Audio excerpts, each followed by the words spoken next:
Happy Friday to everybody. One more time, this is Ernie Ramirez and the E29 Baseball Journeys podcast. Today, I want to welcome local Southern California college baseball coaching legend, Mr. Steve Alonzo, former head baseball coach at San Jacinto Junior College. Mount San Jacinto Community College. And again, I want to start by thanking our sponsors, of course, Chihuahua Cerveza, Chihuahua Brewery out in Newport Beach, California. Adam Schwartz Real Estate, who affords us this wonderful studio, and of course 100% Media, who does all of our editing, provides us with the videography and all of the cuts and takes that help out, like the mistakes I just made a couple minutes ago. They'll clean all that up. So again, welcome, Coach. I want to thank you for coming out. It's been a while since we chatted, and it's actually an honor to have you in. Well, thank you for having me today. This is exciting. You know, after retiring about half a year ago, these things that we have right now, with having no baseball because of what's going on right now, it's nice to be able to speak about it and talk about a little bit about the past and what's going on and so forth. So, well, this is great. And as I was telling you before, this is kind of a nice way for me, self-serving. I can chat with all of my my baseball cronies, so to speak, and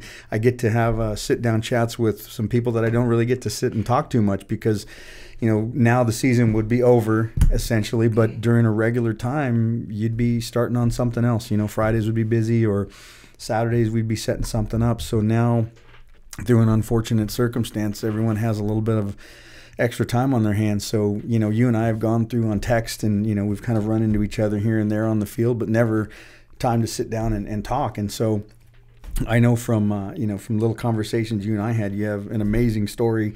And as you had mentioned, that much time in the coaching and in baseball and all the different experiences. And I can already tell we're probably going to have to set up a part 2 because, you know, to get through everything that you've done in baseball and share all that. You know, I think that's something that is really cool for our listeners, for the younger players, because, you know, you've got so much experience in baseball and you're still involved in some ways. But, you know, just to start, let me get everyone caught up. So as I mentioned, go as far back as you want and just kind of bring us up to 37, 38 years to today, what you're doing. Well, this is, I was born and raised in El Monte, California. Okay. Small community over here near Los Angeles. Yeah. And played baseball ever since I was 5 years old. And my mother would take me and my brothers to be involved in that. And I was actually a two-sport guy. I played football and baseball. So I ended up, and just to make it, not so tedious here, but you run into tiny league and you play little league baseball, and then you continue on. You get a chance to play high school baseball, and then from high school you end up going to the community college. I went to Rio Hondo Community College there, and then went on to a 4-year Azusa Pacific University where I played there. And then one of those little things went on. I ended up graduating. I am a full-time, an associate professor at Mount San Jacinto Community College. I've been there for 34 years. It's amazing. And total, I've been teaching for about 46. Mm-hmm. So I was at Mountain View High School in South El Monte, California. Worked there for about 7.5 years there.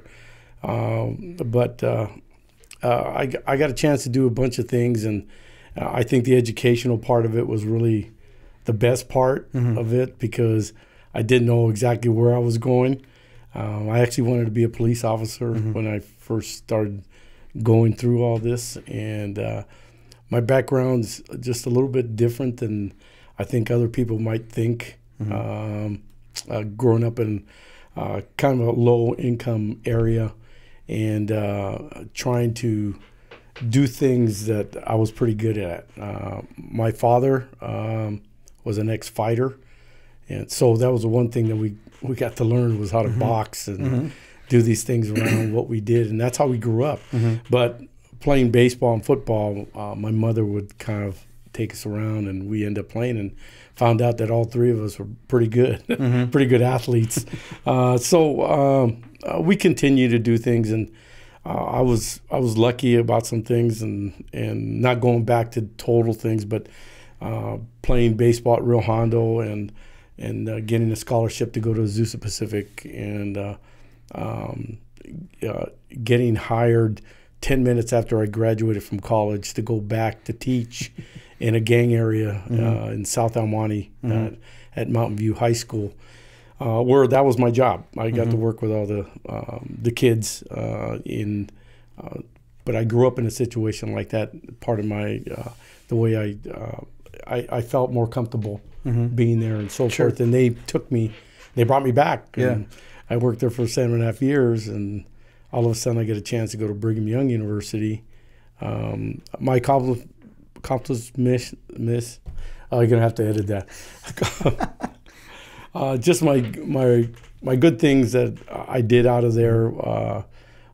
We won. Never won a championship at Mountain View High School, and we won the first. And we did it with the same kids and everything else. It was just a little bit different. Trying to get the kids to play, and we did really well. Playoffs in 4 years in a row, and I got to be the football coach 1 year, and we had no fights on campus, and because I had all the bad guys on the field, and we just made some changes and stuff. And my principal and my cousin, who was the vice principal, we got it all together and kind of changed the school and which way it was going. Then I got a chance to go to BYU, and they offered me a scholarship to go coach. I was actually the LA Times Coach of the Year in Los Angeles, and San Gabriel Valley Tribune Coach of the Year. And you say that so lightly. That's a pretty big deal. Well, it was kind of funny because I was sitting there with the LA Times thing was really funny because they really didn't. What they did was they were taking pictures. The school was 1-19, and it took a program 4 years. We were 19-2. Same kids, same everything. It was just different attitude. Sure. And, so they taking pictures, and I said, "Oh, you taking pictures for the local paper?" And he goes, "No, LA Times. You're our Coach of the Year." And I didn't say anything. I just kind of looked at him and I said, "Oh, okay, thanks." I didn't believe him. Yeah. You know, and officially they didn't really say, "Oh, Coach," but she was there, and I had a big spread on the in the paper and the LA Times and stuff and everything. And then 2 years later, I was the San Gabriel Valley Tribune Coach of the Year or something. Some stuff. The awards are nothing. They're kind of like patting on the back. Yeah. 99% of it's for the kids. Sure. You know, you're trying to show them. But as coaches, we all know this. We need somebody to tell us, "Hey, good job," you know, pat you on the back. Yeah, there's those days where you don't feel like it's working. But but those are kind of a big deal. But, I mean, they're good. And I get a chance. I was very humbled by all this stuff because, you know, you're working towards something and you never believe. I always thought I was just going to be a high school coach. That's it. But I'm an avid reader, and I want to learn. And I've always been like this. I'm going to learn how to do this, and this. And I've always been I met a lot of scouts because when I was in high school, I actually had the Dodger Scout and the Expo Scout on me for a couple of years when I was at a Royal High School. And it was kind of a pick and miss because at that time I was a catcher. All these catchers were little. Louis Pujols from the Astros, catcher from the Pirates. I can't remember his name. I'm getting old. But anyway, all the catchers were in small stature, you know, and quick, good arm, and you know, catch and throw. Yeah. And so I had a chance, you know, to do some things. In my head, I was always thinking, "God, it'd be great, maybe to get drafted, 62 rounds, you know, maybe you get a shot, you know." But and I worked with these guys on the weekends with scouts. You know, they'd pull me out, we work out, and so. But it didn't work out that way for me. It was mainly coaching and me learning how to do some things and stuff. So, so they asked me, my community college coach, which. I'm inducted in the Hall of Fame there too. So, by the way, yeah. Well, I was an all-conference catcher there, and but it's just strange because, you know, I look back on them, they are nice to have, but where I'm at now is probably the most enjoyable thing, that I finished my education and I get to work with kids. I mean, and really change their mind about things. And I love that. I love the feeling of a challenge. And you have a kid that's on the fence and he don't know which way to go, and you're there and you can just push him over to the other side. Yeah. You know, and it's good. Now, you're not going to win all the time. Yeah. But that's what I did. So for the 7.5, 8 years I was over in Almonte at Mount View High School, I worked with the police department. Okay. Public relations. I had my own social club. So I call it social club. It was actually just a group of my guys, and we went out and did things. You know, covered up graffiti and got them jobs and everything. This is when I was going to Azusa. I'd come home and, you know, and I'd get the kids from the hood where I was from. I'd get those kids and we'd do all this stuff. So I was doing all this stuff, you know, and because we lived there a long time. I mean, we lived right there. My dad was still living there, my mom. So, you know, they were my guys, you know, and stuff. So, but I got a chance to go to BYU, and that was my coach at the community college, Jerry Sligelmill. He asked me, he goes, "You want to go to BYU?" And I go, "Where's that?" I didn't know where it was. You know, "Oh, Utah. Isn't that cold?" You know, and I got to go. They gave me a full ride to coach baseball, and Gary Pullen saw exactly what I had as soon as I got there. He goes, "Man, you're a little different, huh?" You know, I used to dance with music, throwing batting practice. Okay. And, you know, you know, I mean, I used to have fun with it. Yeah. And he goes, "Man, you're different. You're a different kind of guy." And I said, "Well, these kids have to realize that this is for fun. Sure. It's not the end of the world. Right. It's fun. So make it fun for them." But now you teach. I used to play catch with Steve Young all the time in the mornings. Vance Law, Dane Orge, all these guys that played professional. I do batting practice to them and stuff. There are a bunch of things. It was good, a lot of good. Corey Snyder. Yeah. So there was, I got experience right away doing a bunch of things, but I learned. Yeah. So he gave me the JV team the first year real quick, you know, just stuff. And we won 23 games, and they've never won at all. And he goes, "You're going to come up." So he brought me up to the varsity, and he says, "You're going to handle all these guys." So he gave me the guys that were had some issues. Right. So I was their guy. So I was the guy. Yeah. He hired me for that reason. He brought me up, and then the second year, he sent me to Italy. I played professional baseball there in Italy for a year, organized programs for the Italians, and everybody thought I was just a player. They didn't know I was a coach. Right. Thought I was a player. So I went all over the place. I mean, just doing clinics and doing some things for the Italians and everything else. And then came back to school, graduated with my master's, and they wanted me to go back to do my doctorate. But I about had it with school.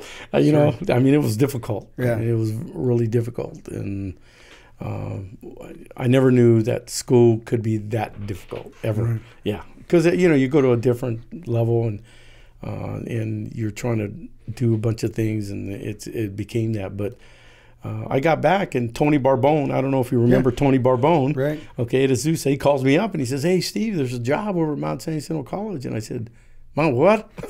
I never heard of that. And it's only down the street. Yeah. I'm from Almonte, and my brother went to Citrus. Okay. He played at Citrus. But I never remembered when I was at Rio Hondo, I never even heard of that college. Yeah. But they were in Division II. At that time, there was 2 divisions.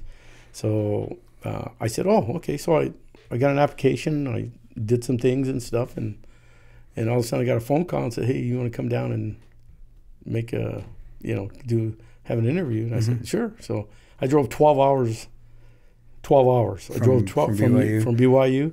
They gave me a 20-minute interview, and I was not happy. Turn around and go back. Yeah, I wasn't happy because what he told me was they already knew I was going to be in the finals. So they should have just told me that. So I turned around and left. They called me back then 3 days later and said, "You need to be back this weekend."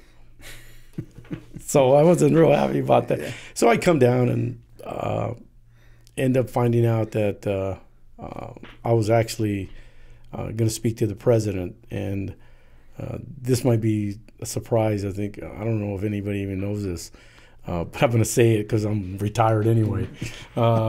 This is the only time the president ever hired a coach at Mount San Jacinto College. Wow. Yeah, Dr. Mayer, he hired me. Mm-hmm. So he's the only guy, and he wanted to change. He thought, because I was coming from BYU and I had all these pro guys under my belt, mm-hmm. that I could change just everything there. Sure. Some good things and everything else, and that's what I did right away. I tried to go in and try to do things, not for me, for them. Yeah. I can remember the first time I grabbed it. I said, "Hey, how do we turn the sprinklers on?" They said, "You don't have sprinklers." Right, the hose right over there. No, there's the hose. Yeah. You know it. You get that. Exactly. Yeah, so I'm in the watering this stuff, and then I'm going, this is my first year. Yeah. 5-foot fence in the outfield broken. I got a scoreboard that's tilted. Yeah. So we had to run and put numbers on it, and you had to look at it like this with your head. And no dugouts, 3-foot fences around. And this is where the president said, we got to change it, because guys are spitting, guys are swearing. And he's sitting, he went to one game. Yeah. Changed his whole thing, one game. He goes, man, I never thought baseball players were like that. I go, yeah, they're like that. Yeah. So I went in there first week. I got dugouts, $17,000 worth of dugouts donated, and one project a year I did at the college, one project. And now we have a brand new baseball field that I designed, basically. Yeah. And it's beautiful. Yeah. But I was only there for 2 years, but just going through the process and everything else and stuff. And then in the middle of all that, and then I'll just go, maybe we can talk later about this, but in the middle of that, I got Jim Holden. And I think you know Jimmy Holden. Yeah, okay. Well, Jimmy used to scout me. Okay. And he worked with the St. Louis Cardinals at that time. And we had draft and follows. Yeah. And you remember that too. Yeah. Well, I had draft and follows over at the college, and he brought me Gary Young. And so he had to come all the time. So I had an assistant coach that came part-time. So I was there all the time by myself. Yeah. So I had a cart, throw batting practice for a couple hours. Me, I was all offense. So, we didn't care about the defense. But he goes, man, you ought to be in professional baseball. And I looked at him like, come on, Jimmy. I go, yeah, all right, okay. He says, you want to go? Just like that. Yeah. I mean, you want to go? I said, yeah, sure. I thought he was just that's kidding. joking, yeah. Yeah. Next thing I know, I got a number. I call, put me on a plane, go to Bradenton, Florida. And there started the next 4 years I was with the Expos. Okay. And what a great and it was funny because I actually, and you'll never hear this again, I actually tried out for that position. It was like they drafted me, Jimmy drafted me, and I went for a 15-day tryout. Oh, wow. With Jim, I don't know if you remember Jim Bowles. He was the manager for the Seattle Mariners. Okay. But he ended up staring at me for 15 days and going, God dang, you know how to work. Yeah. And this is all about minor league baseball. It's all working. Right. I mean, you're up at 5:30 in the morning. You're there till 6 at night, and it's 110 degrees, and you're there all day. And I'm throwing 750 pitches a day. Yeah. And he saw, but I never complained. I thought it was fun. Yeah. So I went out there, and I was there 15 days, and he goes, hey, you want a job? And I just looked at him because by the time I left, I was telling their hitting coach, I was telling him what to do. And just things that I've learned. I mean, not trying to, say, oh yeah, I was better than him. No, it was just stuff that I was relating better to his players than he was trying to relate. Gotcha. But he wasn't a college guy, and people, college guys go by the numbers. We go 1, 2, 3, 4. Sure. In pro ball sometimes, and I'm not saying this to everybody, but sometimes they go 1, 3, 5, 4. Yeah. They go hit a spot here and there. Sure. But it's not all of them. But some of the guys I met, they were teaching that way. And I go, well, why don't we go back to this and explain why his feet are bad? Yeah. Well, I'm going to work on his top. Well, no, we need to work on his feet. Right. You know, to get this done. So for 4 years, I ended up Bradenton. Then I went to West Palm Beach. Then I went to Burlington, Iowa for 2 years. Okay. And I actually went on a sabbatical for a whole year. And then we had the strike in '94. Right. And they told us, you guys are done. Everybody's done. And that's what they did. They let go of everybody. But I wasn't on staff. I was just the guy they just brought in to throw batting practice and coach, hitting guy. Right. You know, and they taught me their stuff, you know, going through. My manager was Lorenzo Bundy, who was a Dodger third base coach and Marlin bench coach, and now he's with the Mets. A good friend of mine. I mean, we're still in contact with each other, and just a really a good situation and stuff, you know, going and learning all the stuff that I learned. Yeah. Well, I thought it was all over until 1999. I called because I saw all the guys from the Expos were with the Boston Red Sox, Dan Duquette and everybody else. Sure. So I made a phone call and I just said, "Hey, Kent," and he wasn't real happy to hear from me. He thought I wanted a job, and I said, "No, I don't want a job. I just wanted to say hi and congratulations." Yeah, that's it. Blah blah blah blah blah blah. He talked. So what happened? He calls me 10 minutes later and he goes, "You want a job?" You want a job? And I looked at him. I got on the phone. I was in school. Right. And I go, what? He goes, do you want to interview for the hitting coach at Lowell in Massachusetts? Sure. And I said, sure. He goes, I'd love to have you. He really liked me because he knew, you know, I was, again, working with college kids. The new guys that came in, it's easier to deal with and stuff. So Gerald Perry from the center field, he was my coordinator. He made a phone call to me. So he goes, well, explain to me your hitting philosophy. So of course, you know, I go, okay, number one, number two, number three. And he goes, hey, you want my job? You know, he started laughing. He goes, well, Kent wants me to hire you. Right. He goes, but I want to hire you. Right. So in that 30 minutes, from making a phone call, I got hired with the Red Sox. And I ended up with them for another 3.5 years. And then the school didn't let me go back. They threw my contract in front of me. And this is, maybe I shouldn't be saying this either, but it doesn't matter. They can't fire me. So anyway, they threw my contract in front of me, says, you're coming late 8 days into the, you know. And I go, I understood. Oh, you're double dipping. I said, no, the money, are you kidding me? I ain't worried about the money. I go, I'm coming in, and I was teaching PE classes, so it wasn't like it was a math class or anything. Right. Not saying that PE is not important. Sure. But I had a weight training class and a running class. Yeah, different level. And the other coaches said, we'll take your class until you get back. And they got me on that. They told me, either take this or take that. So I had to, I never got fired. I had to quit. Yeah. And I got offered the job twice to be a hitting coach with the Red Sox, twice, 2 times. So, but I had kids. Right. And if I was single, I would have been gone. Yeah. I was just gone. So I ended up in Lowell.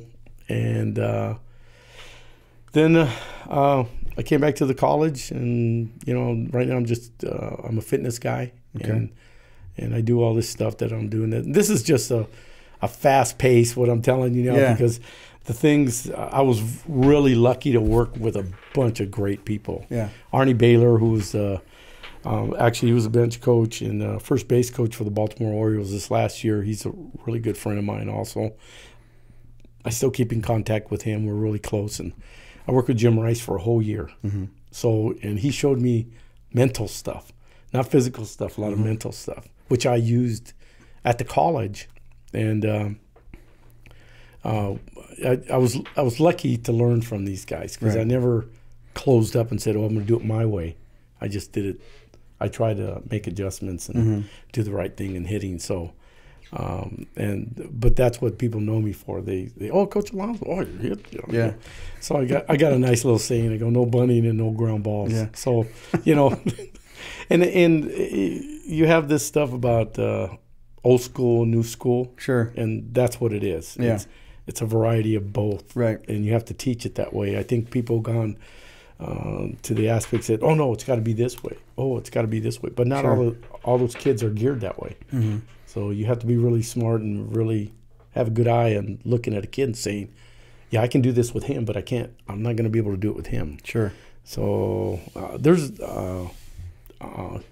you want to know any? I mean, I got so many things. There's so many things. Well, it's just really. I'm thinking I already knew just with your history in the game. We were going to have a part two. Yeah. And one of the things that I've always wanted to do is to sit down and just pick your brain about hitting in general.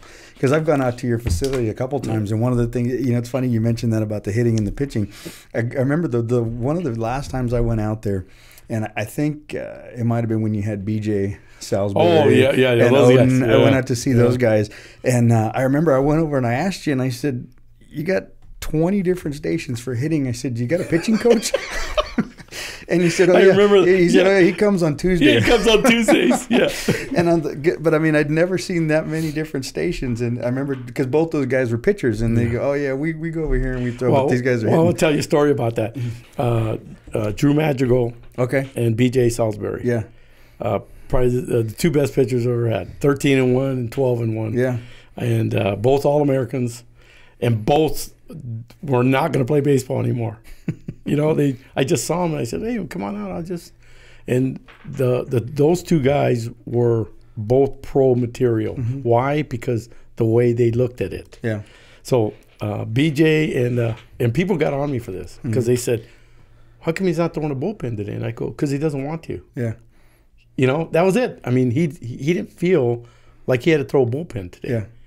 And they go, "Well, how can he go in a game?" I said, "Because he does it his way." Yeah. This was BJ. Yeah. 13-1, 200 and something strikeouts. Yeah. I mean, the guy was just good. Yeah. Right? And so how am I going to tell him, "Oh, BJ, you got a 50-pitch bullpen today. I don't feel like throwing today." "Oh, no, you need to throw." "Oh, no, I'm not telling him that." Yeah. He's going to do what gets him to that point. Sure. And Drew and BJ looked at me that way. I got an article. I'll bring it. Where they say that. Yeah. They said, "Coach never gives us all these rules and protocols. He just lets us win." But it was different. They always thought that they weren't disciplined. But in reality, I had them over my thumb. Because they had the one thing on their mind. They were going, when I'm ready to go, I'm going. Yeah. And when I have to throw a bullpen, because, right in the middle of hitting and stuff, they'll go, "Hey, Coach, can I get a ball?" "Yeah, go grab the catcher." Yeah. After he hits, boom. Yeah.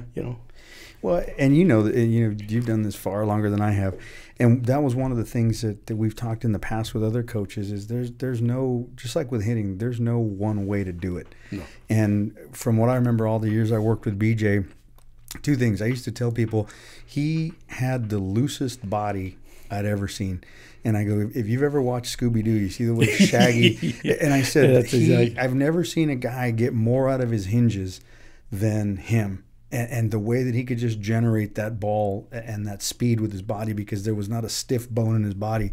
He still comes and visits me. And watching him walk in, that's the first thing I think. There's no, everything's just nice and loose. And when you're doing instruction with guys, you try to explain to them, too, that I'm just laying a foundation. At some point, you're going to know what works for you. I'm just trying to give you as many different things to think about. When you know what you need to do to get ready, then that's what happens at a certain level. And that's with everything, with teaching, with conditioning, with boxing. You get to a point where I know what I need to get ready. And it may not be conventional. It may not be road work every day. It may not be shadowing every day. It's just I know what I need to be prepared physically and mentally. Well, I think a lot of times, even growing up this way, I always kind of had my own way, my own brain. Not fighting the other coaches or anything, but there was always that, "Hey, can we make an adjustment here?" I had a little story, not patting myself on the back or nothing, but anyway, I played college football. Okay. I played high school football, and I played in the All-Star game and everything. I mean, this is what I was a two-sport guy that was pretty legit, doing this. But my high school football coach, ex-Marine, another ex-Marine guy, walks in, and I'm watching film by myself, 16 millimeter. So remember, 16 millimeter. And he says, "What are you doing?" I said, "I see tendencies." And he says, nobody says that word here because nobody ever got into that. Sure. Well, I was one of those guys that all the defenses were structured. I was a defensive linebacker. I was a rover back, monster back. And we run a 4-4 and just sit over. Nobody would move. Everybody was just standard. And if you watch these old movies, they never moved like they do now. Right. I mean, everything's different. So I used to read tendencies. So I'd read the quarterback and the backs off film. And he goes, man, you're way ahead of your time. And that's what I did. So we moved into a 43 rover, which was you ran that, but I was the rover back. So you saw me on film just going one way, walking another because of the tendencies. And he says, that was the one thing that he pat me on the back. He goes, yeah, you're way ahead. Sitting in here by yourself, reading the quarterback and reading all this stuff. So all I did when coaching, I do the same thing. Sure. I try to figure out, I don't play that team. I play that other coach. Right. And I've always said that to people, and they said, you do? And I go, yeah, I know what he wants to do. Sure. And I'm not going to let him do it. Sure. I'm going to counter him at every point that I can so I can get over him. And one of the things that we really did at Mount St. Sentinel College, well, the one thing that I was really proud of, we beat the good pitchers. You know, it was our offense against their pitcher. Sure. And we always got an upper hand on these good pitchers. Now, I have a little thing here. You know, you live by the sword, you die by the sword. Well, that happened too, where we got, you know, ultimately just blitzed that one day. But then we play the next day, and you can't get us out. Yeah. But that was one of the things I think I was most proud of anything was the fact that we eventually showed people that we could beat the good people and beat the good pitching. Yeah. And like I was telling you in the hallway today about the biggest wins we ever had were beating Cerritos 2 out of 3 at our place, and then going and losing to Cypress, and then beating Saddleback and Cypress that same day, and coming back and playing a good game against Orange Coast, who won the state that year. Sure. With a bunch of guys that got cut everywhere else and that were not going to play baseball again. Yeah. And that was BJ's team, BJ and Drew and those guys and stuff. So it just goes to show you every coach has his own way of doing things and stuff. But what's going to fit for you and the kids that I recruited or what worked best for them, I got to see that. And by the way, I do coach defense. And I do. And my pitching coach does more than one time a week. Yeah. That's one of the stories I remember. But, you know, it's interesting that you had mentioned that with football because I can tell you that in my short coaching career, what I actually enjoyed watching football because you could see exactly what you had said. A lot of people think football games are boring, but if you're watching something different, maybe it's a coaching mind to something else, and you'll look and you go, man, why do they keep running into that left side over and over and over? I said, because in 14 more plays, that guy's not going to be there, or that guy's not going to be able to cover that block or whatever it is. And so you start watching those tendencies, and that's actually the, you know, kind of the essence of scouting, the essence of, you know, you had said police work before, but that having that eye for detail or having that eye for a tendency. And it's funny you'd mentioned that because I was thinking the whole time, well, there's where the coaching started. You know, sometimes you get more interested in the X's and O's than you do the actual playing of the game. Well, you try to, I think what you try to do all the time too is what's good. And you hit it right on the head when you said this. That kid, he's like a piece of clay. And you got to mold him into something, you know, that's going to work for him. And I always tell people, because I have a lot of sayings all the time about things, and I tell the kids all the time, I said, hey, well, listen, you know, I'm gonna grab you there, and I'm gonna mold you into something that maybe you don't even think that you can be. I said, but this is what I'm gonna give you. I'm gonna teach you. I'm gonna give you a chance to hit, not average pitching. I'm gonna give you a chance to hit good pitching. And boy, and the parents just look at you like, oh, good pitching? Yeah, good pitching. I'm gonna show you these little things. And for me, I'm put together 3 books right now. Wow. And, that's another, you know. Everybody says, you can write? Sitting around doing nothing. Huh? You can read? You can read, Steve? Yeah, I can read. Yeah. I got a hitting manual, and I also have an archive book. I have every kid that played for me, his picture from 1987. Wow. And I have and I have a regular baseball book that I wrote when I was with the Expos. Wow, okay. And I just have to upgrade it a little bit and stuff. So I'm trying to put all these three things together and just kind of putting things in. That's just what I'm doing right now a little bit and stuff. But all this stuff, the stories and I can't. Everybody has stories and stuff and everything. And one of the things my mother asked me the other day, and I'm really close to my mom and my brothers, and I miss my dad, and he passed away about 5 years ago and stuff. And he was the heart. I mean, he was he never talked, but he was a hard guy, and stuff and everything. And like he always said, he says, "Don't ever forget who you are," And he didn't talk much, but who you are and where you're from. Always remember the hard stuff that you had to go through to get where you're at. Sure. And here was a guy that I wasn't very good in high school, my grades, and when I got to Rio Hondo, it was like a new world because I had to learn how to read and write. And took all these classes to get where I wanted to get, and then so my GPA went from here all the way. I have a 3.6 in the master's program. I wrote in a book and the whole bit and stuff and everything. Not saying that I got it. No, I still don't get it. I still pull out the dictionary at times. I still have to read. But I really enjoyed that part of it and stuff. And I think my dad and my mom just... Yeah, that's all right. Go ahead. Good. That's hard. No. Yeah. But we always been close, and stuff. And my dad taught me how to work, and so, and I love the kids, I love the kids, and I always tell, somebody asked me the other day about, well, what do you see in people? And I say, good and bad. I don't care what color or whatever. Yeah. Good and bad. That's what I'm looking for. Yeah. Are you a good person? Are you a good person? Are you a bad person? Have you learned this way? Have you learned that? And my kids, remember, I got 8 kids. Well, I didn't tell you that either. No, I know a few of them. I don't know all of them. Well, So my dad had a lot to do with my just keep going. Don't stop. So my mother asked me, she goes, why don't you retire? Because in reality, I can retire right now and I'm good. I mean, I don't have to work or anything and stuff. So, but again, that's just being lucky and being humble enough to just keep doing what I'm doing, right? I just want to.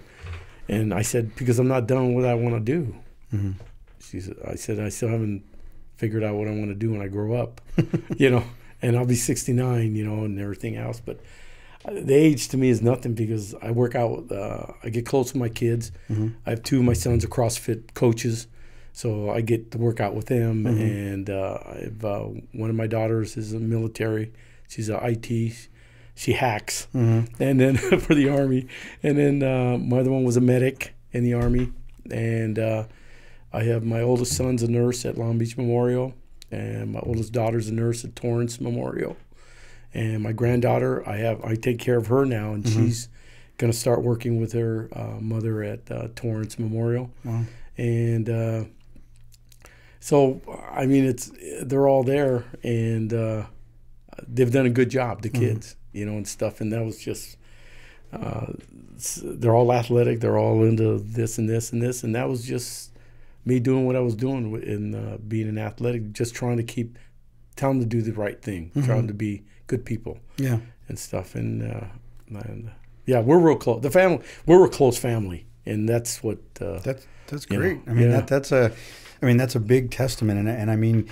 There's so many different questions that I have from what you do. But like I said, I told you walking in this was going to be a part 2. You might even be my first part 3.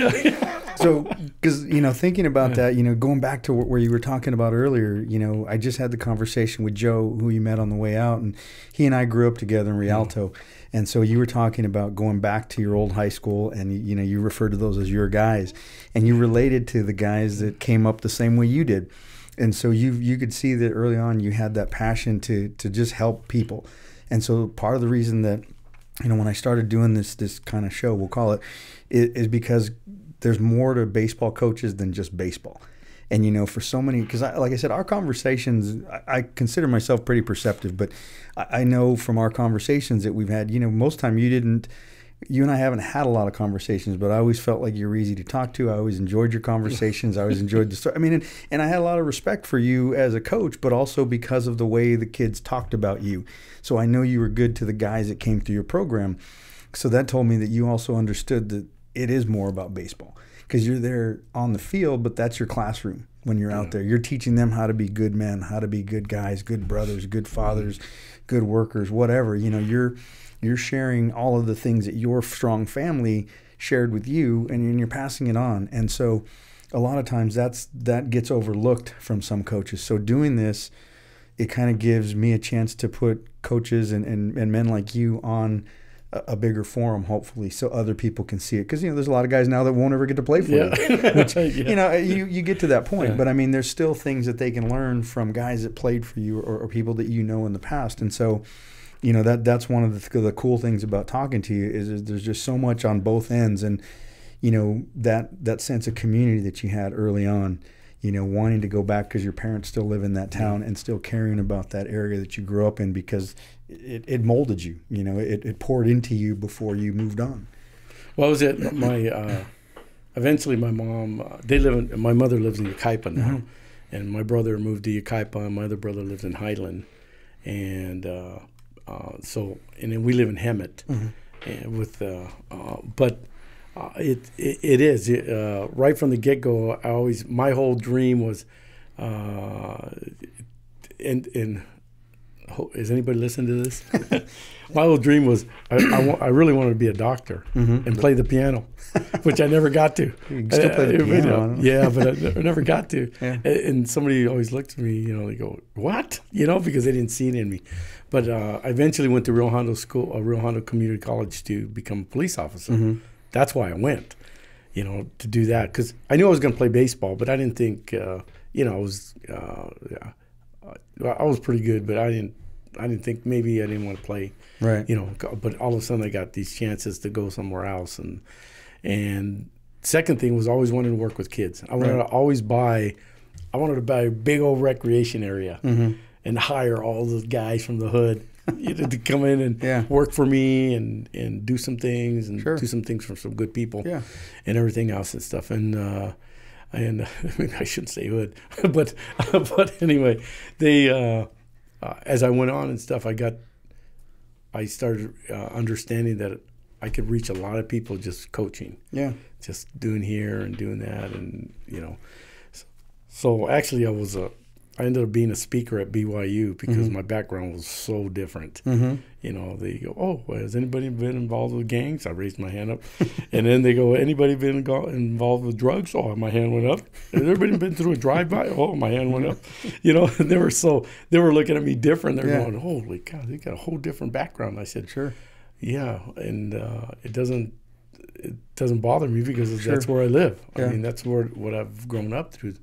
All this stuff, and so they use me. BYU used me every week, and I'd go out and speak to all these kids about all the dangers and stuff and everything. Sure. But I still had to work. I still had to get my master. I had to get all this stuff done, and everybody always says, "Oh yeah, was it easy?" I go, "No, it was the hardest thing I've ever had to do." And my mother, like my mother says right now, she says, "I know you have to finish, and you're never, because you're like your dad." Because that's the way my dad was. Yeah. I cut the grass in the morning. I put the lawnmower away. Next thing I hear is the lawnmower. And he's out cutting the same grass I just cut. Because he said it wasn't good enough. It wasn't good enough. Yeah. So I learned from that a lot, doing that. Watch me play football. I sit on the other side. Never watched me play baseball, ever. And went over to Mount St. Jacinto, and he sat in right field and made a hole on the tarp and watched the games.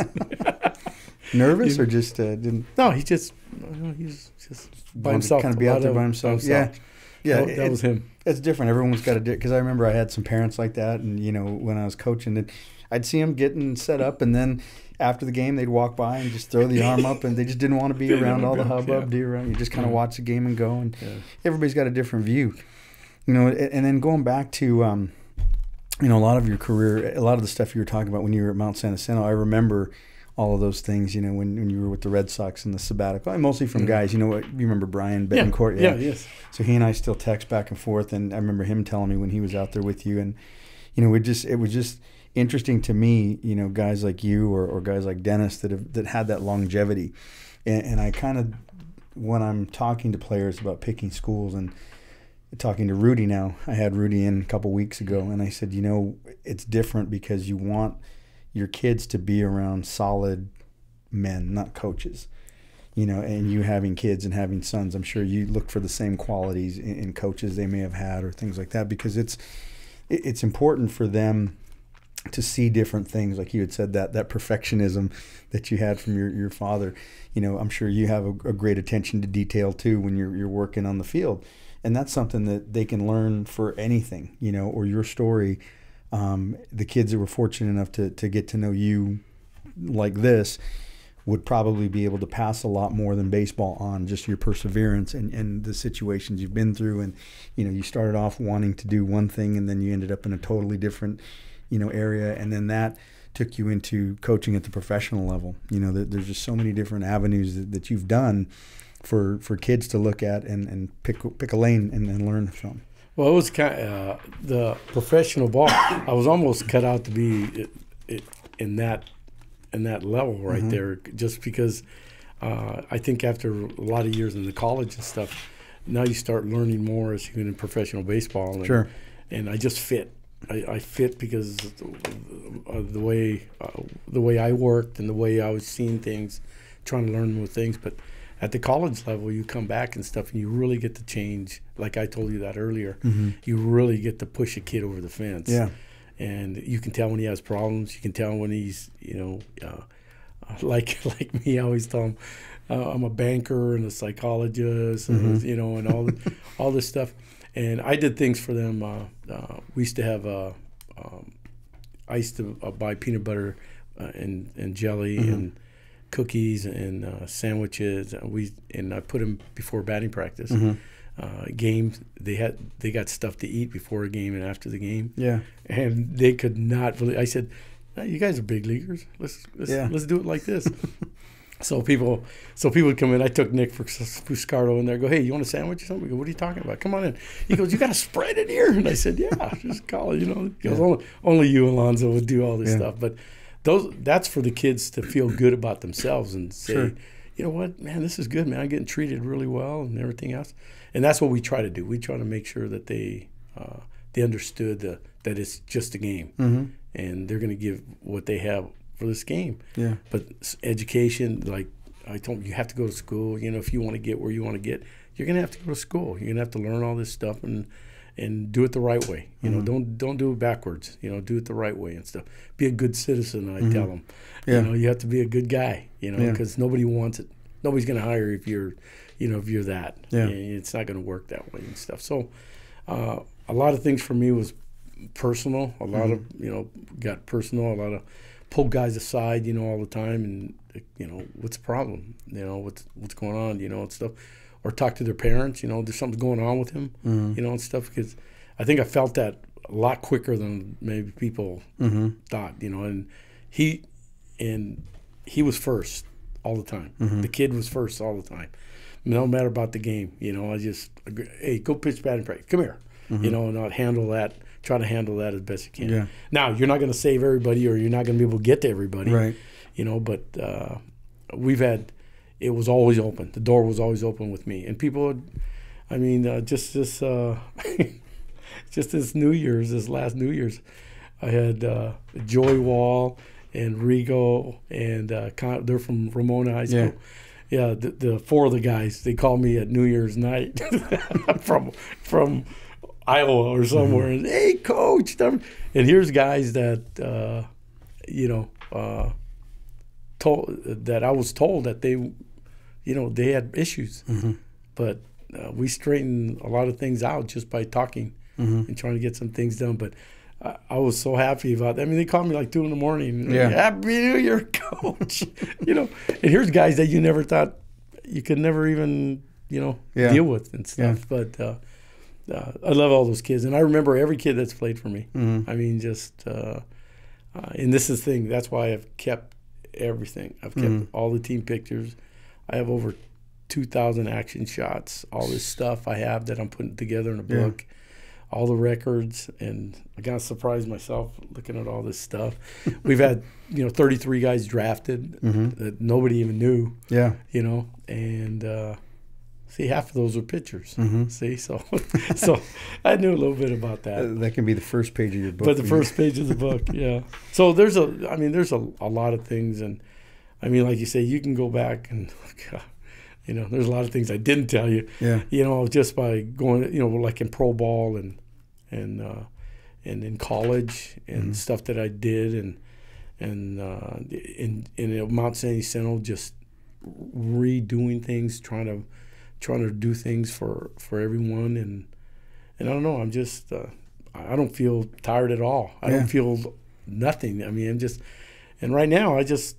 I was telling you, I put a batting cage together in my backyard, and I just threw it up, and all of a sudden I have 18 kids that I'm tutoring now, and that's and I didn't want to do that. I didn't think I was going to end up doing this again, but people want to pick my brain a little bit, and what I have and what I do, and the one good thing that the stuff that I've learned and everything else is. If you just keep it proper and try to always learn the new things that are going on, then you're going to be okay. Yeah. But when you start putting something on something and saying, "Oh no, this is the right way," right? And like I tell people all the time, I just suggest it. I'm just suggesting it to you. Yeah. And I'm going to see how it fits for you, and that's it. So, well. It's interesting you say that because I don't know if you realized you never got your medical degree, but you spent the last 30 years being a psychiatrist. That's what a coach is. Half the time it's the guys that are good, let them be good. The guys that aren't good, it's talking them into being good. Yeah. So you do have that. You just don't have the degree. I'm sure you could probably get that online somewhere. You got enough one-on-one hours now to call it practical time. I mean.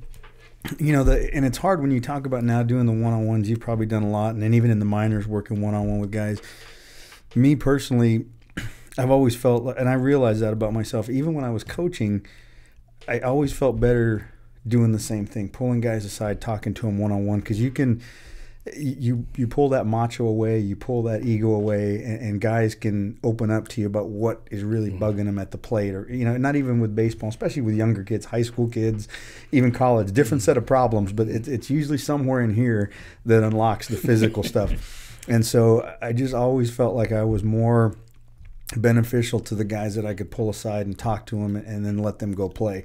There was always something blocking the physical through the brain. And so when I transitioned into doing the lessons, I just felt better than that. Yeah, you don't reach the big groups and the team stuff as much, but I kind of feel like as an individual level, you can help them get through some things a lot easier. Well, I was told, I think everybody knows Jim Rice is, my age group does anyway.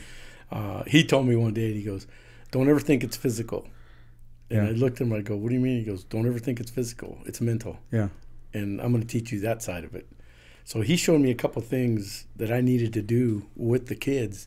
So it reminds the kids that they can make adjustments on their own. Sure. But it's mental.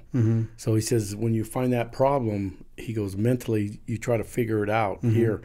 Don't stay with the same thing. And he's telling me this because he says, I've never been in the Hall of Fame if I didn't do this stuff. Sure. And it's way against what people think it is. Yeah. And that's what one of these days I'll talk to you about. It was really interesting what he was telling me. Yeah. Because I was actually doing it at the college already. I just wanted to ask him for approval. Yeah. And he says, "Yeah, hey, that's the smartest thing I've heard." He says, "I would have never been in the big leagues I'm in the Hall of Fame if I didn't do this or tried it." Yeah. And so now I teach high schoolers now how to maneuver with some things that I did. And everybody calls it cheating, but yeah, we cheat. But we do it for adjustments. Sure. And that was one thing with him. I was with him all year. He just grabbed me and said, "Come on, we're going to So we had Kevin Euclid at that time, and we would work with Kevin. And then he let me go with Kevin. And it was fun because he always let me go and said, "Okay, what do you think?" I got to talk to Carl Yastrzemski. Victor Rodriguez, who's the coach, hitting coach with the Cleveland Indians, he was my coordinator for 4 years, for the 3.5, 4 years in Fort Myers. And then he ended up with the big team with Boston. Arnie Baylor was another. He was my manager, and he was with Baltimore last year. Now he's with the Mets.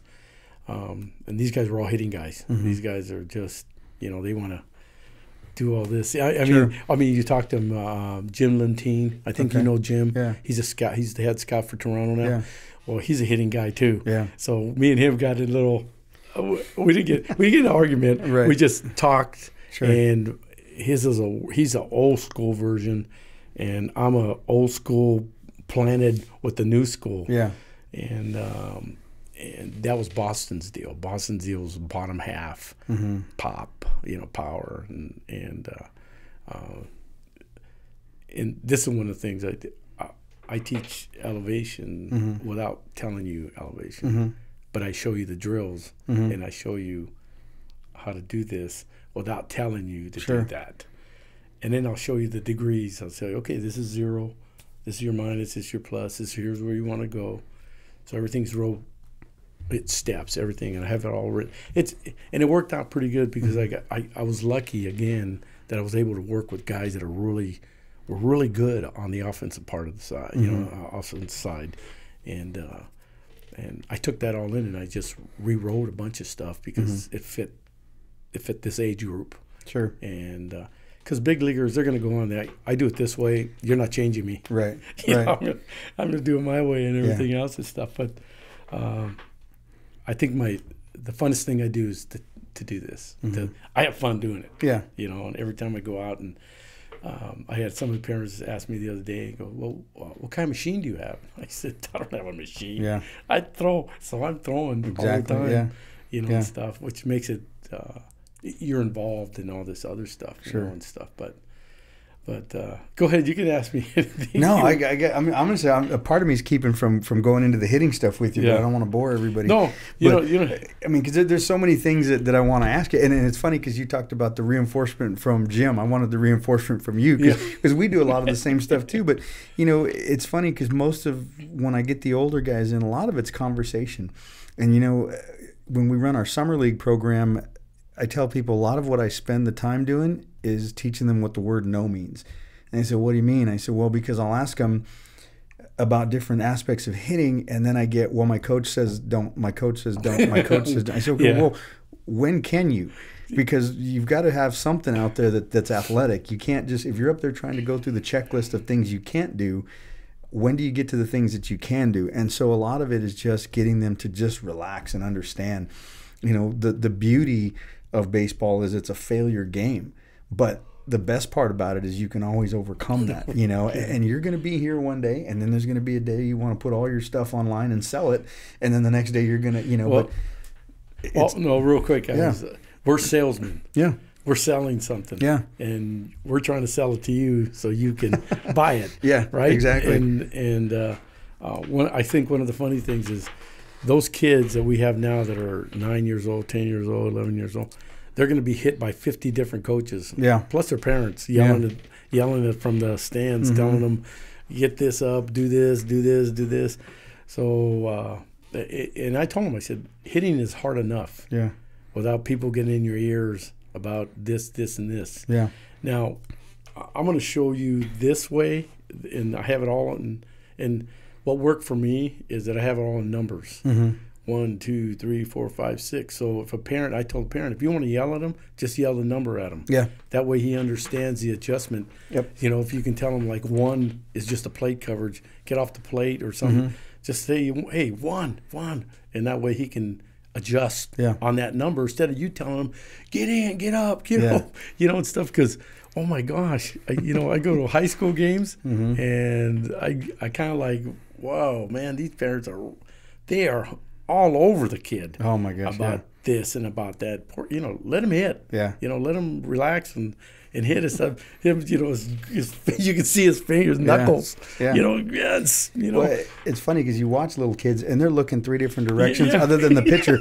My coach is yelling at me. I hear someone in the back, someone ants over here, and they're not even looking at the pitcher. And so, a lot of times I tell parents too, I think you forget and you're a lot more academic than I am, but just child development will tell you they can't. The way you're seeing it, that kid's throwing 90 to him.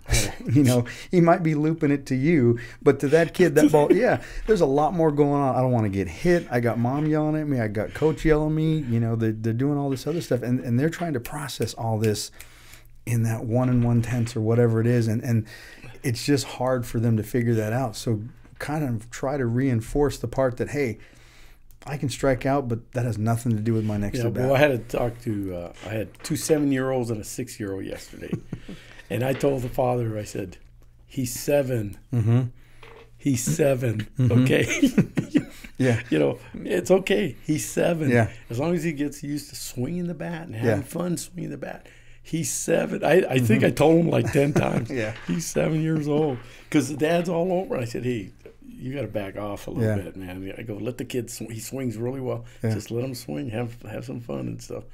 Holy cow. But and that's the thing. But they're coming to me now saying, hey, well, coach said this, coach said that, and everything. And I go, coach isn't wrong. Mm-hmm. He's doing an old school way, Sure. which is fine. I said, so just remember what I'm doing. I'm doing something different. So you have to let him know that what I'm teaching him is a little bit different than what you're teaching. He's teaching him. Mm-hmm. So let's see how it goes here and stuff. But they like this other part just because of the power. Just because that's what I teach, power. Sure. More of a power. So, but it's been we need to just sit down and talk. That'd be really fun. Yeah, what I'd love to do is have you come in one day because I'd love. Jason would love to hear it. John, Shane, all of it, just to talk hitting. It's hard it's hard to get around enough guys. It's like trying to talk all the same language. But it's interesting because while you were coaching and I'm doing the training stuff, I tell people when I started this like in 2000 or 2002. It was always those kids that were put in right field, getting their 3 innings, getting their 1 at bat. And I just want him to feel more confident and maybe get some more playing time. And now it's evolved into, we want to get him ready for college. And if he can get a little scholarship money, there's a big area between just getting some playing time and a little bit of college money. And then trying to explain to them, and now you can attest to this on the college level. I said, there's only one part I can control. I can teach him how to hit. I can teach him how to do the baseball part. I don't make him read. I don't make him study. I don't take him to the tutor. That's right. And no matter what, that application always goes through admissions. It doesn't go straight to the baseball coach. No, it doesn't.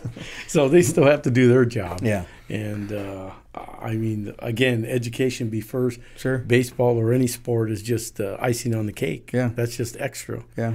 And if you can't do one, you're not going to be able to do the other. Yeah. And that becomes a problem too sometimes because. I've seen great athletes just fall from the wayside. Sure. They can't play anymore and they're not doing this. But, hopefully that's your first intention, your education. Yeah. Get it done.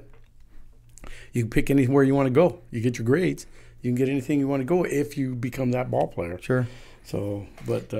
Well, and talking to the parents now, it's funny because a lot of them are coming through and they're my daughter's age. Yeah. And so essentially you're teaching your grandkids, and so you try to explain to them that look, we're using baseball to teach him to be on time for an appointment Monday at 3:30 or whatever it is. We're teaching him through baseball how to pick something that you really enjoy and work hard at it to be the best that you can possibly be. Does that mean major league, college, high school? No, the best that you can possibly be. If the best player you can be is just a really good little league player, travel ball player, then so be it. You worked as hard as you possibly could. If it doesn't work out, we're also learning how to reevaluate, come back, and improve because you're not always going to get the first job that you apply for. You're not always going to get the starting job here, but it doesn't mean I pack up and I go to the next school. It doesn't mean I pack up, which I know you've seen a lot of that, guys that just kind of bounce around. But, you're learning life skills through baseball. Baseball is just a fun way to do it, but we're learning all these things that you're going to need beyond baseball. Yeah, and I hope it, when you look at guys all the time, and I know for me, my college kids always said, man, just, hey, stay straight. I said it's like climbing a pole and trying to get to the top, and you might fall this way, you might fall this way, but you got to get back on track and keep going forward. So, but I have the kids that I've coached and stuff. I've had we have good rapport. Mm-hmm. You know, kids call me all the time, and I get a hold of them and on Facebook sometimes and stuff. They send me pictures when they were playing and everything else, and that was kind of it's always good. I'm in contact with quite a few of them and stuff, so it's fun. It's fun to talk about old things, you know, and stuff with them. And they have their kids now. They're all, you know. Yeah. You know. It's different. I mean, and you can even go from when you were coaching at the high school level to now, you know, and we've talked about this on the show before. You kind of evolve from being that big brother to being that older uncle to being the dad to being the grandfather. Yeah, now you're grandfather to him, you know, and it changes, you know. I'm sure just your BP music in the last 20 years of coaching. Well, I try to keep it the same as I can and stuff, but it's just fun. It's just funny how it's gone fast. Yeah, and I want to enjoy it as long as I can. Yeah, you know, and stuff. So I mean, believe me, my body's. It feels, you know, I feel like my sons, you know, they're 24 and 25, and they don't even care. They just bust me, you know, and they go, "You okay, Dad? Oh, can you make it?" You know, and stuff. I mean, it's just, I feel the soreness and everything else and stuff, but I don't want to stop. Yeah. And I don't want to stop learning. Yeah. You know, ever. I just want to keep looking at things and trying to better things and try to work with things and stuff. And like I said, I don't argue with people. I don't like to argue with somebody about what I think and what I feel. Sure. Is it right? No. Well, it's right for what I'm doing. Right. But it might not be right for you. But I'm not going to down you for trying to do Sure. the same thing, trying to improve this guy. Yeah. If you can, and that's where it gets. And I do that in life too. The same thing. If you're a good guy to me, that's good. Yeah. But if you're not, I don't want you around. I don't want you around my kid. Yeah. You know, I don't want you around because I don't trust you, man. Yeah. You know, that trust is a big deal. Yeah. And stuff. So there's a lot of things that go on, and I think all of us we're trying to do good things. You know, coaches are, and you can't tell me. I mean, every coach wants to be positive, Sure, and do the right things and stuff. But I think. Another thing, too, all coaches should always try to learn new ways, new things, how to do things, get from other people and stuff. Because I've run into people like that too, that they don't want to know anymore. They just want to do this, and they'll do it like this. And I said, you know, well, we'll try to make this adjustment and stuff. Well, I'm watching it here, and I'm watching it here, and I said, well, you should ask some people about certain things and stuff, but you try not to be negative. You know, you're trying to be as positive as you can, you know, and stuff. So, anyway, I mean, I didn't even tell you about Italy. And I mean, Italy and high school and so we got, like I said, we got all kinds of ways to go. I'm going to ask you. I'll come back to Italy, but I do want to ask you one question, and this is probably going to be a tough one to pick if you want to do top three. Yeah. You told me about a couple moments at San Jacinto, so let me see what's the biggest moment in your coaching career. If you could just pick one thing that you could do over again, that you enjoyed that moment so much.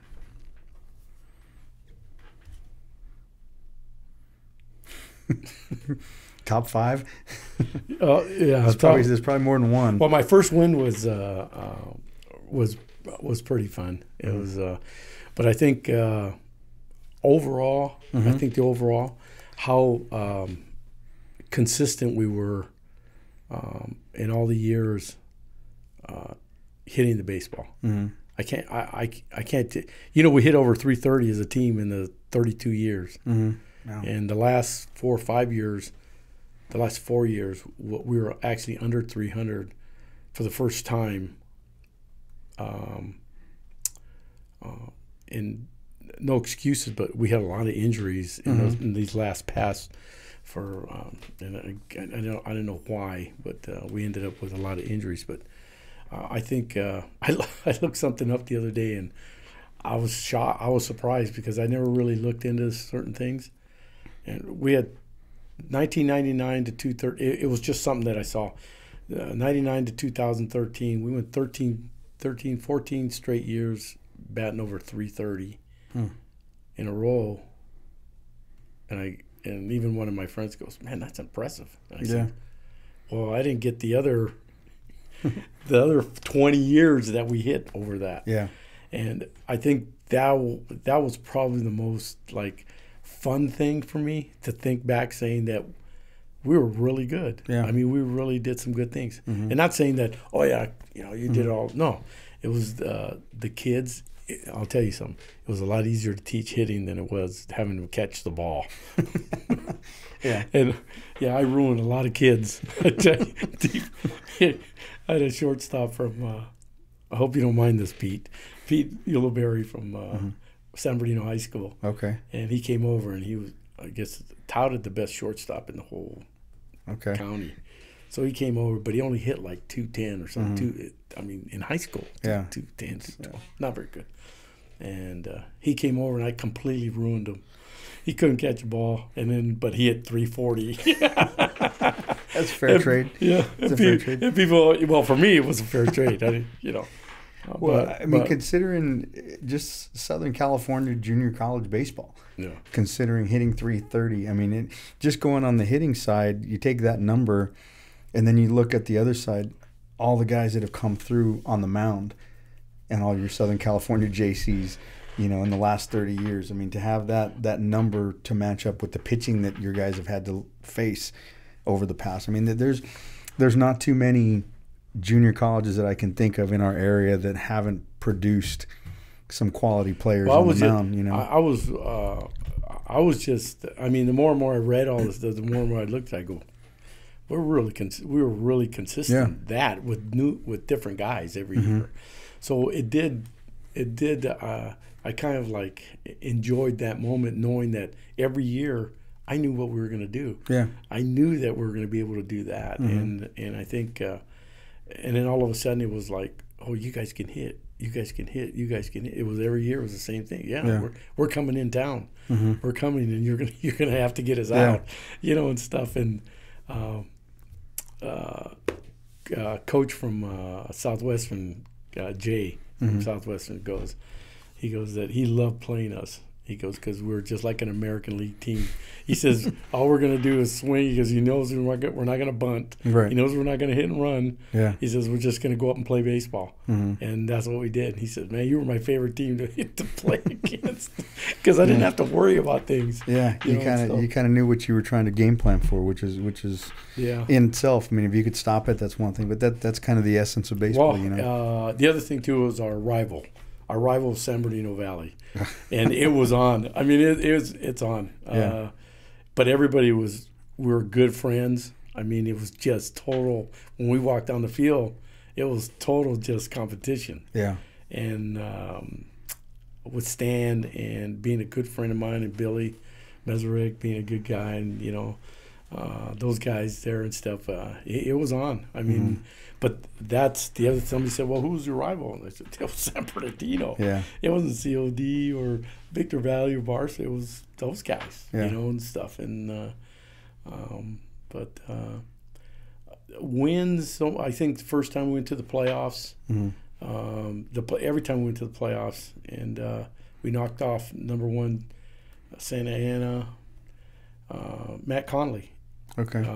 He won. He beat Santa Ana, but what we had to do, we had to beat the number 1 pitcher in the state that day. And we beat him, except we only had 14 guys on the team that day, and we beat him. We had, but offensively, Matt gave up 7 runs, but we scored 8. Right. Wow. So, but then the next game, I looked down and we had no pitchers. Nothing left. Yeah. Nothing left.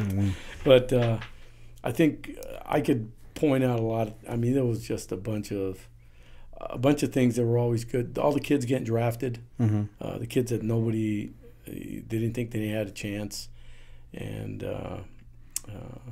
still, I mean, we still had that where we always had somebody that could do that, And the big one was, Eshelman and BJ and Drew all getting drafted in the one year when we won 35 games, and.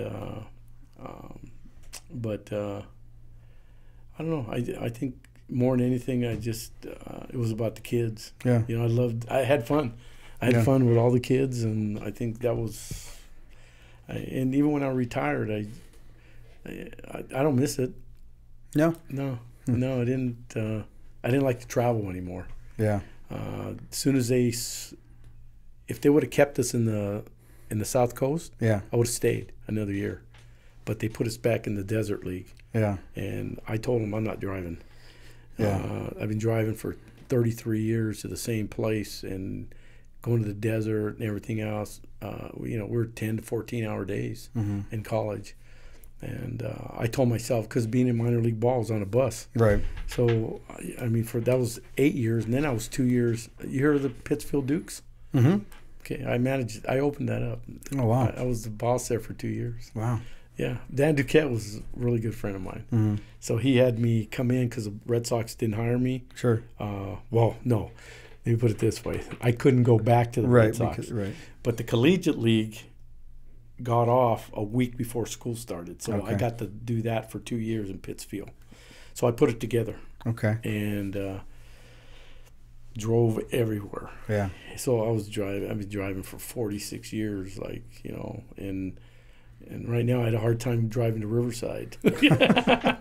Well, you know what? I can agree with you there. It's funny because I just had this conversation with another coach, and I told him I loved going to practice, and I would have taken a college job somewhere or helping out if I could just do the practices. Yeah, I like because I like that routine. I like that Groundhog Day. We get there, same approach. Take your hitters, take your catchers, whatever you're working. And then you guys get on the bus. I go home. Those grinds. And I would tell people the hard part is you're an hour there, an hour back, and whatever time it is. But I feel like those hours I could spend working with this guy and get him ready instead of being on. And you did it a heck of a lot longer than I did, but it didn't take me long to figure out. I can't tell you the long days that you. And remember, I have all these kids and stuff. And whoa. And then I left in Pro Bowl. I was gone. I was a summer guy, so I left day after graduation. I got back September 6th. Yeah. I was gone 102 or 103 days. And this was for 6, 7, 8, 9, 10 years. Yeah. 10 of those years that I was gone. Mm-hmm. And the 1 year I was gone for 6 months. When I took the sabbatical with the Expos, I was in Burlington. And I went to spring training and the whole bit. And I was gone that long. So I know, that's really, it was tough. And I had coaches tell me, man, I've seen my family once in 6, 7 months. And, but that was the decision that I made when he said, Steve, we're going to go back to that old league. And I said, I'm done because I'm not doing that again. Not driving to Barstow, Ridgecrest and all that stuff. My mind's not ready for that. But if we kept San Diego, I would have just stayed because it's an easier drive. Yeah. But no, I went about 3 games, and it wasn't my team. Yeah. And it was weird because it wasn't my team. Yeah. And we did things. I don't know if you ever saw us play. We didn't say much. We played very quiet. Mm-hmm. We just played. Yeah. Consistent. And that's I try to get them to, like you're on a pro field. Sure. That's why I wanted to do that. It's just like watching You can watch Riverside, and they do the same thing. They don't say much. They just sit back and play. Yeah. Well, that's what we did. We did the same thing. And it wasn't the same. I watched 3 games, and I go, I can't. I can't watch this, and stuff. So it's tough to be on the other side of the fence after you've done it for a long time. Yeah, and the thing about it is everything was, it was like slow motion too. Mm-hmm. I was able to watch and just break down some things and stuff. And Coach Longdale is a good guy. He's coming over from Chafee and everything else and stuff. But like I say, anybody can ask me anything, and I'll just tell you what I think and how I feel and stuff. Because, again, it's just a game, and you're just trying to get the best out of them, and you're doing the best job you know how and stuff. But I always thought winning was everything, but it's not everything. Yeah. I ended up winning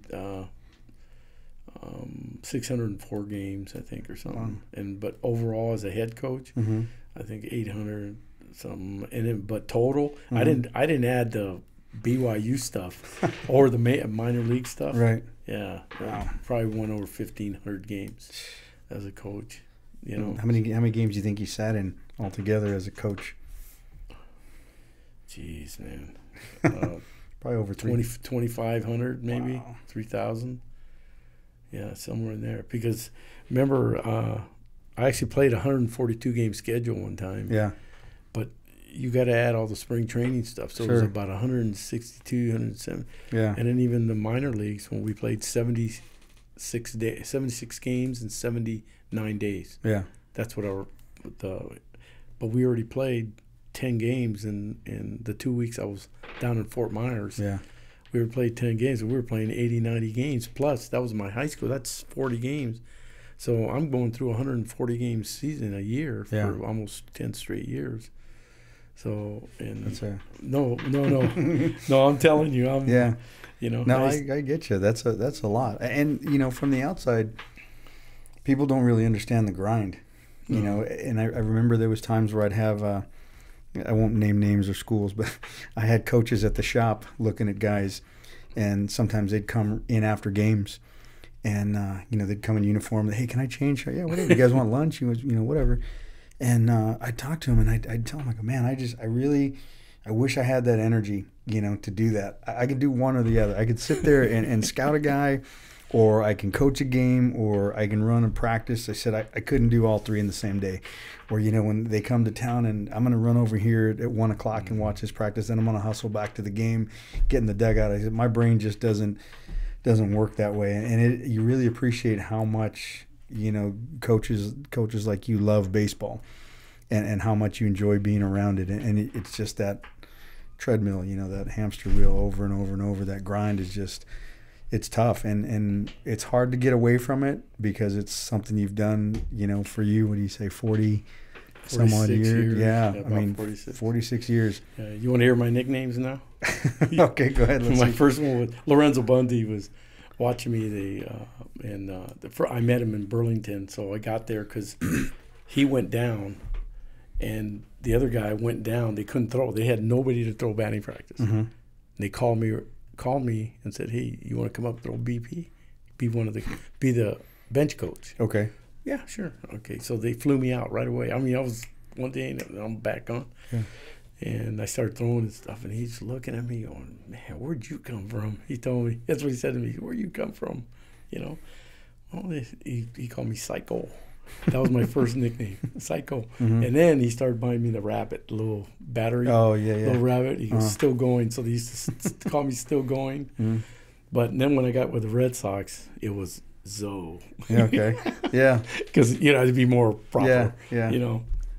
But it was always funny because they call me that now. They keep, I tell them I'm tutoring still, and they go, what are you, nuts? Yeah. You're still doing all this stuff? And I said, yeah, and stuff. But I went to Baltimore last summer and went to a game with my friend, and then we stayed all night. We just talked hitting, and he told me all the things that were going on, all the stuff that he's using, and then told me to get on. He said I should go buy a Rapsodo. You know what the Rapsodo is, right? Okay. He told me I need to buy one so I can break people down and get a job as a scout because you don't even have to go watch a kid anymore. Yeah. And he says, "Why don't you do it?" He goes, "I'll plug it in for you." And I go, "No, I ain't gonna do that. I don't want to do that." Yeah. But I think most of the people always you kind of look at things and how people look at you.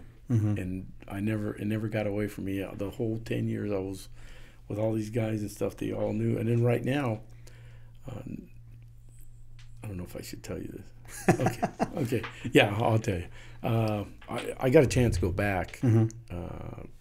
Two of my bosses are now, one's with Baltimore and one's back with Boston. The two guys that hired me. Okay. And so my other friend, Arnie, he gave me the two numbers, and he goes, "Call them." He goes, "Here, call them. Mm-hmm. They'll take you." Mm-hmm. But now with minor leagues going to be cut and everything else, but I don't know if I want to go back because I've already done the traveling and I've already done all this stuff. My kids are, that where I love being around my mom and my brothers and spending more time with them and stuff. Stuff. It's different now too because especially right now, I have no idea how it's going to look going back. We were just talking at the shop before I came in yesterday, and I said, I'm looking at that 60-game season that they've got right now, and they just canceled the minor league season after they just cut all of those guys. I don't even know if they're going to get through 60 games. Well, they were talking about Mike Trout. Yeah. He's still deciding whether he's going to play or play the whole season. Right. So, I mean, you're going to have guys opt out like they just did. Yeah. And I don't know.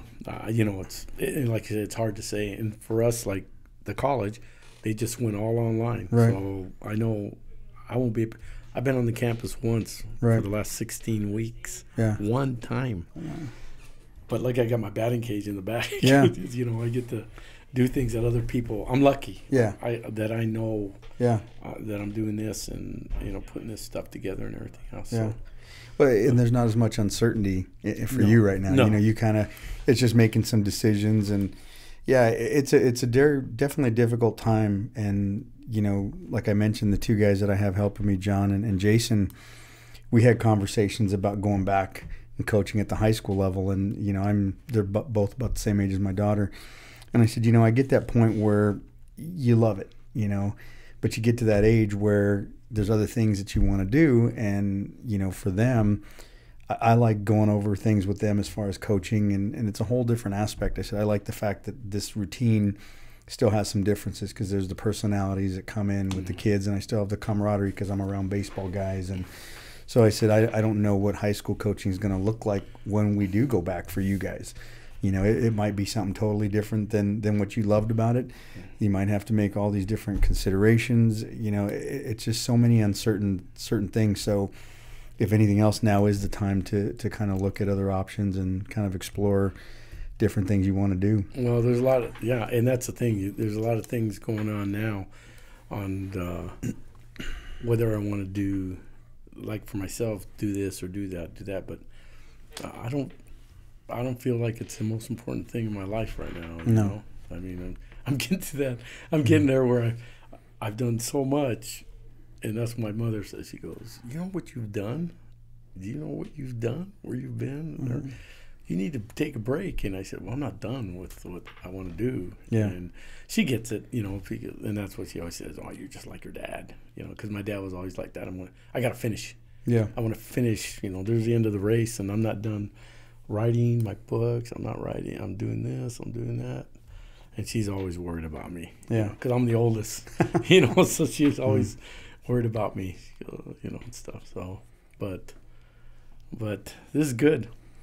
Yeah. I mean, I can talk another couple days, but no. I mean, like I said, I had Chris Stewart in here a couple weeks ago, and I told him he's going through the rundown. I said, well, I'm gonna have to stop you right here because I want to hear about this. And I said, so I'm already going to check you out for a part two. That's fine. And like I said, we'll meet at the shop one day and we'll grab lunch, and Good. I'll have these guys come out. And I know my guys would love that because they're younger than me. Oh. So they remember snapshots and things like that. I said, but I definitely would love them to hear the hitting part. Just when I do stuff with the baseball factory and we get around those other coaches and we're all sitting in the room, opening bottles and just kind of sitting talking about baseball and hitting. It's a totally different language, when you can start breaking down hitting, and when you've got 4 or 5 guys that have little differences in how they go about it. It gets a little fun and it gets a little competitive. And what all it is, because we're all, but it's all, like I said, we're all speaking the same language. It's just the terminology is different. Sure.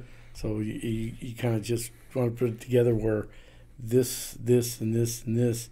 And everybody has asked me, well, how do you know it works? And I said, because all I have to do is look at my numbers. Yeah. If I look at all the numbers and what I did at the college and everything else, this stuff, it works. Yeah. And I can get a bad player, and all of a sudden I'll make him, he'll become an average hitter. Yeah. A way better hitter than he used to, just by trying to do these things. Sure. Now, does it always work? No, because you're not going to be perfect. Mm-hmm. But that's my big thing right now is I'm just having fun. Yeah. I'm relaxing, having fun teaching it. Yeah. And like the back of my I got T-shirts. I never done this, but I have T-shirts now, and and it says, like, I didn't know what to call it because I hate using my name. Yeah. I don't, but the guy goes, no, you got to put you. So I put Alonzo's hitting right here in the front. In the back, it says, no bunny, no ground balls. This is Alonzo's hitting.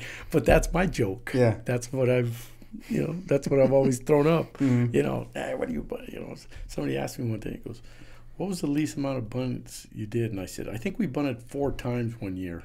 Mm-hmm. He goes, 4 times? How many games? I said, 40. He said, you bunted 4 times? I said, yeah, I think it was 4. That might be too many, But that's what they look at. And they go, oh, you can get away with that? And I go, yeah.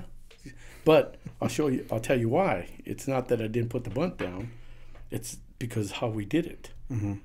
We call it a 4-and-1. I'll show you. It works really good. Well, I'll tell you a quick bunting story, and I don't even know because this was. You remember John Cordry? John Cordry. Big John Cordry. I got him. I got John to come and coach for me. He's still out in Hemet, and he came to me looking to coach because he said him and a couple of his buddies signed up for the baseball class at San Jacinto. And he said he didn't know that it was the players. He said that he thought it was a class, you teaching hitting or coaching. And he says he goes out there, him and his buddies, the first day, and it's your actual baseball class. And he says you pulled him aside and said, "Hey, you sure you guys don't want to help coach?" Because they were in their 30s already at the time. Oh yeah, okay. Big burly John. If I show you a picture, you'll remember him.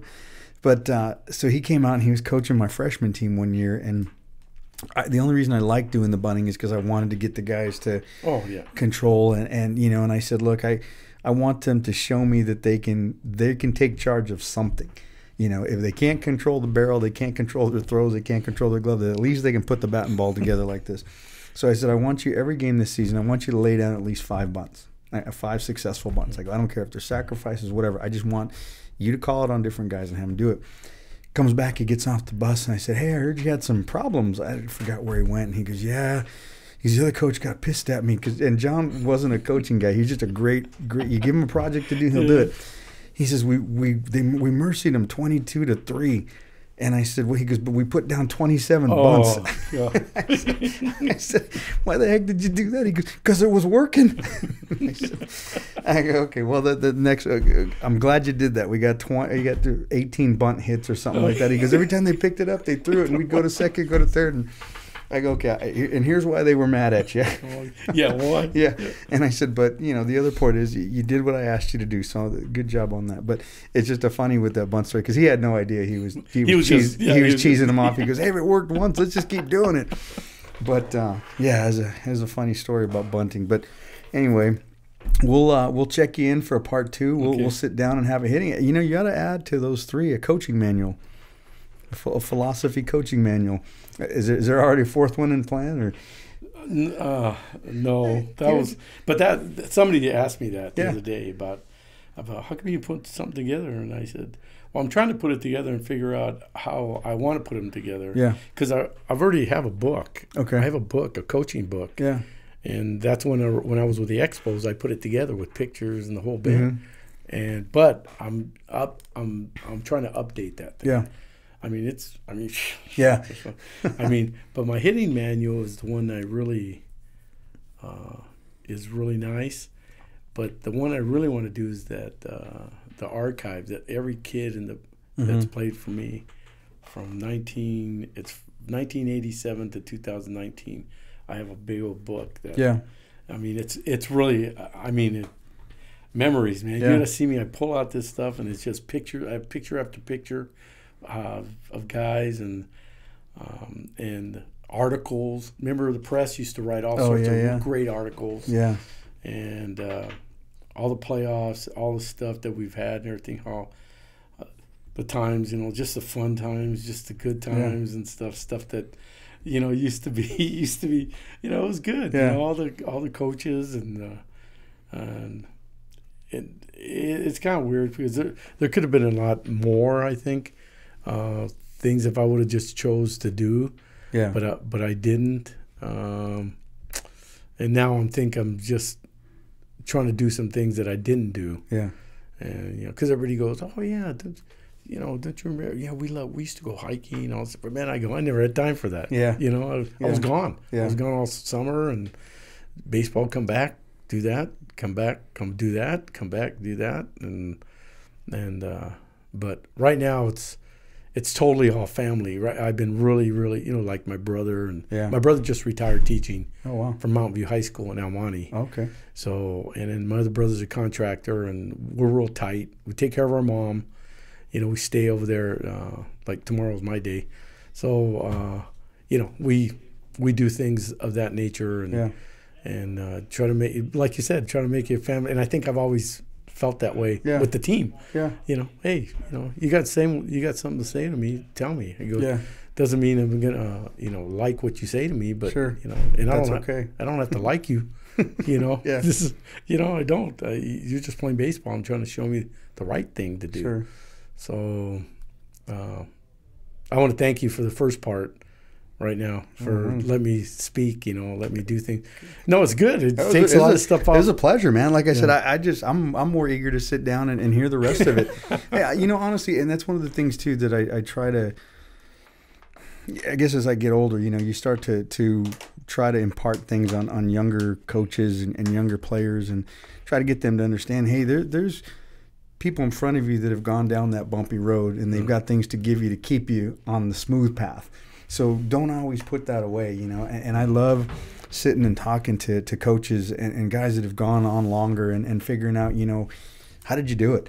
Because I did it for a snapshot, 8-9 years, and I figured out, oh man, this grind is just too much. And, watching the day-to-day, and there's a lot of energy that you have to bring as a coach.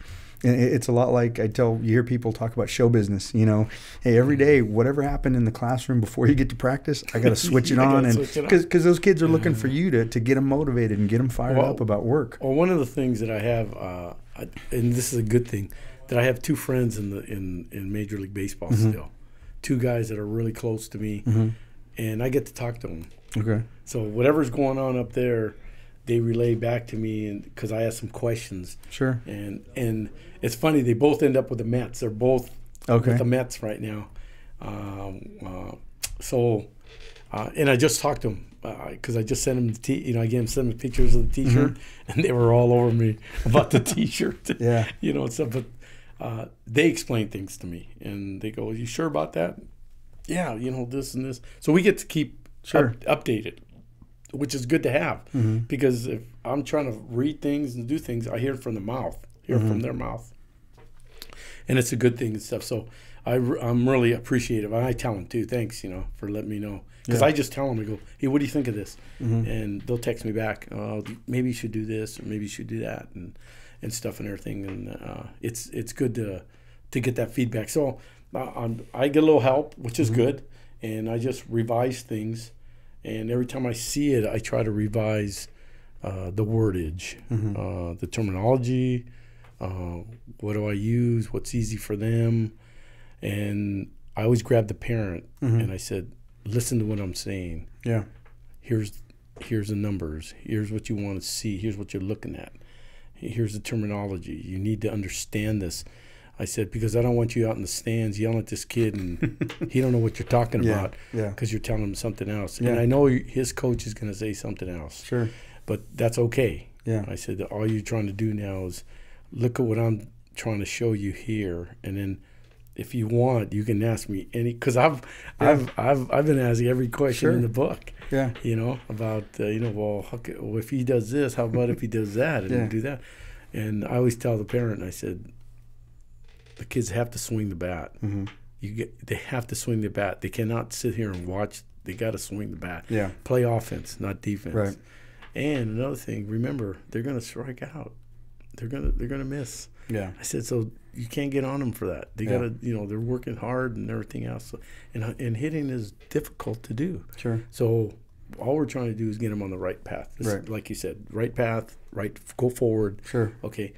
Let's not make this kid quit and say, well, I'm going to play something else because this is way too hard, and stuff. But learn and don't dwell. Learn. That's a different thing. And you try to just push him that way, if you can and stuff. So that's very cool. I definitely want to sit down and have that. I know we've said that multiple times, but just your hitting and pick your brain a little bit more about your time with the Red Sox and just the hitting different philosophy. And I'd be surprised too, or I would be surprised if you didn't tell me that a lot of the parents don't know this, but I'm sure a lot of the things that you were working with some of those major league or professional guys was a lot of the same things you work with kids, because sometimes when those guys are drafted, they're the same age as your guys at MSJC, Yep. you know, and they may not have been exposed to it from wherever they came from. You know, you might be their first professional instruction as a hitter. Well, I always tell them, because they go, you were a real professional baseball coach. I go, yeah, I got a uniform and everything.